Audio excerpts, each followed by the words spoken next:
Xiaomi sub-brand appears to be working on the Poco F7 model.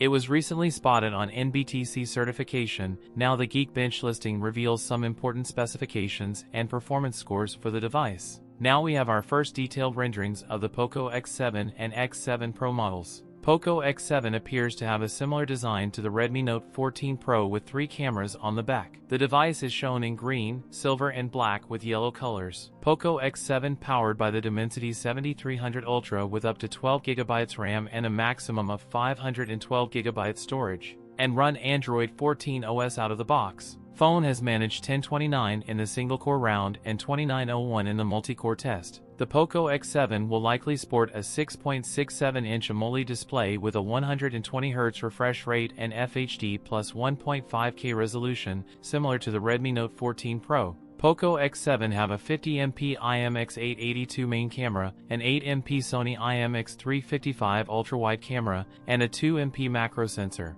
and 20MP front-facing camera. Poco X7 pack a 5110 mAh battery with 45W fast charging. Phone also come in IP68 water and dust resistance and Corning Gorilla Glass Victus 2 protection for the display. The phone is expected to launch around the same time as its predecessor, which debuted in India in January 2024. That's it for today's video. If you enjoyed it, don't forget to like, comment, and subscribe for more content. Thanks for watching, and I'll see you in the next one.